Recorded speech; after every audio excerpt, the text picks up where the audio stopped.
Welcome to part 6 of movement for the immune system.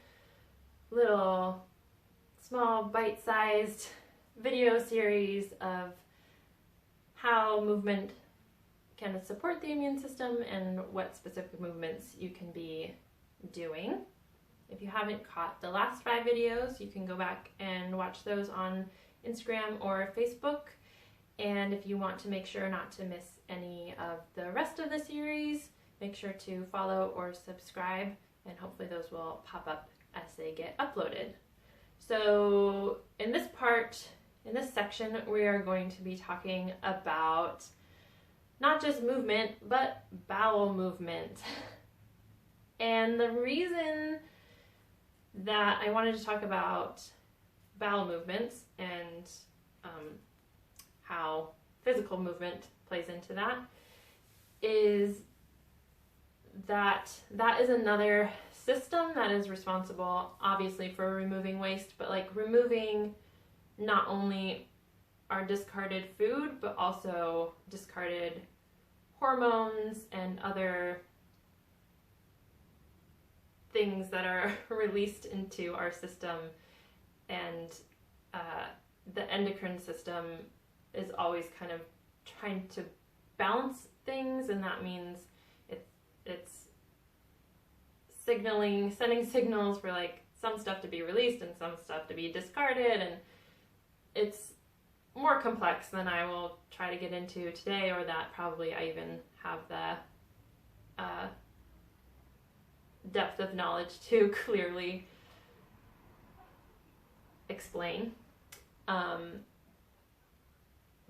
But I'm sure there are a lot of great resources out there if you are curious about all the details.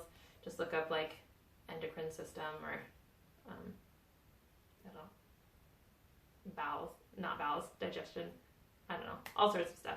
There's all sorts of information. But what we're going to focus on today is that if things are not moving down there, it could also be an area where things that are no longer useful and could be becoming harmful to the body the longer they sit are not being regularly flushed out of the system.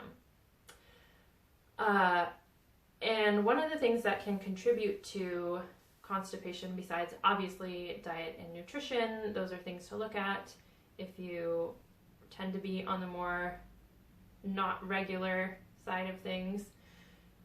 Also, tension in the abdomen can contribute to what's happening in your digestive system. So we're going to just talk a little bit about releasing tension, and I'll show you a quick exercise for that, which is the stomach release. Sorry, Charlie, I feel like I say that every time I do a video. Sorry, Charlie, I'm gonna have to move you. The stomach release we do on our hands and knees. You can also, if you're just like sitting at home or in your office, you can just consciously try to like release your stomach muscles. But doing it in quadruped on your hands and knees allows gravity to kind of help, and it can be a hard area to release because we're not used to doing that. We're used to always sucking our stomach in all the time, and that's kind of what society tells us to do, is to always suck it in. And sometimes even in traditional exercise, lots of times you'll be cued to kind of engage your core, which might be useful for specific exercises or activities, but is not necessarily a useful habit to get into doing all the time. And by not necessarily, I mean it's not a useful habit to be carrying around chronic kind of tension and tightness in your abdomen. So we also want to have the ability to release that tension. And one of the ways we can work on that is with this stomach release. And I don't know, you can't really see what's happening with my stomach, but you'll just have to trust me when I tell you that it's released. So once you're in a quadruped on your hands and knees, just kind of get a nice even stance there with your hands beneath your shoulders, knees beneath your hips. And try to find a little bit of a neutral spine, so relaxing the pelvis, lifting the bottom ribs kind of up towards the ceiling without curving the whole back. So not all the way swayed, not all the way curved, but with the pelvis just relaxed down and the ribs lifted up. From this position, you're just going to try to relax your abdominal muscles. That's it. That's all we're doing. You can also relax your neck. I'm not doing that because I'm looking at you as I talk to you, but you can drop your neck down like that. If there's not a cat directly under your head. So just spend a few minutes here, kind of breathing and trying to release any excess tension in your abdomen.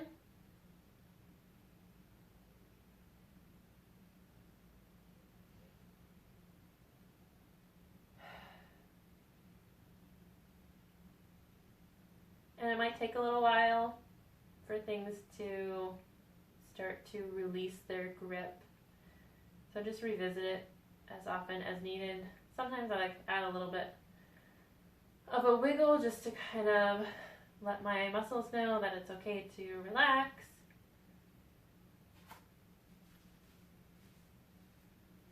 But I'm going to try to show you kind of what, don't be afraid to let your stomach show.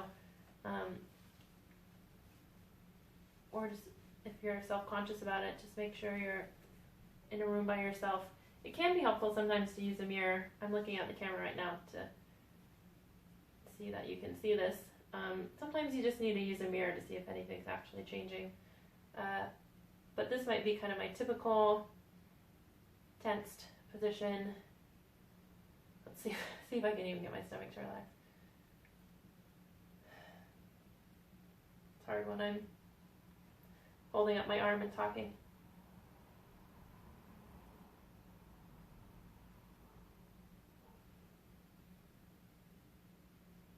There, it drops a little bit. You can also go ahead and stay in that if you're still trying to relax, or come out of it if you want to. Just wanted to mention that you can also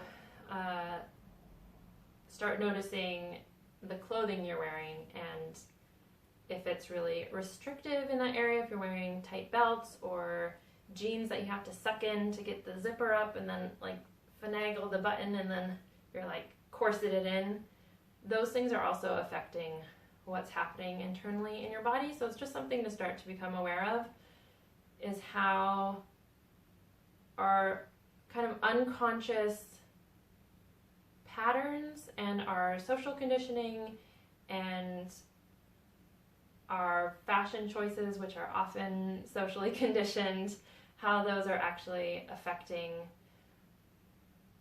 our body and affecting the way things are moving internally and able to move internally, and also how it affects our ability to move in our everyday lives. And if you're wearing something that's really restrictive, it's not likely that you are going to be doing larger movements. If you can't do this with your jacket on or your shirt on or whatever, if you can't swing your leg, then you're naturally gonna not do those things.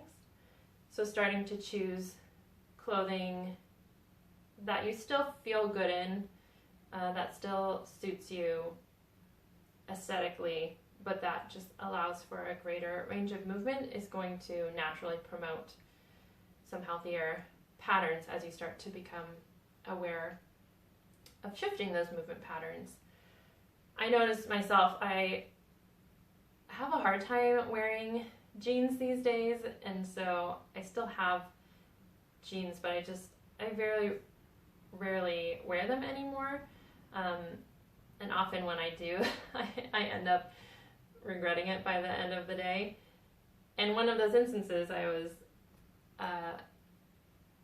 in a situation where I was wearing jeans because I thought I was just going to be kind of in some normal meeting type situations where I wasn't planning to be really moving very much in that section of my day, and aesthetically, and also leggings can be kind of cold sometimes, so sometimes I like to be wearing something a little bit thicker. Otherwise, I'm pretty much always wearing leggings. Anyway, I was choosing to wear jeans that day, and then I did have an opportunity to like sit on the floor, and it was so much more difficult, and I was like then in like this scrunched up position, and I was so mad at myself because I was like, I could be like stretching right now, I could be moving, at the very least I could be sitting comfortably and not also looking so awkward because I was like this, like I couldn't just sit like this. Anyway, so it's things to think about.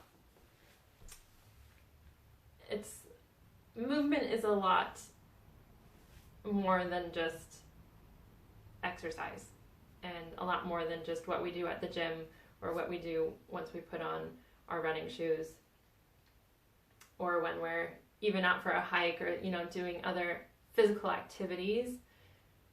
Movement is everything in our day. It's every choice that we are making, every small way we are or are not moving our bodies. So that can start to have a cumulative effect on things like how our immune system is functioning. Just having those smaller movements throughout the day, and movements that support the circulation and lymphatic system and the that's hard for me to say today, digestive system. Movement supports all of those things. And let's see, what are we going to talk about in the next one, part 7? Yes, there's a part 7. There's so much to talk about. Yes.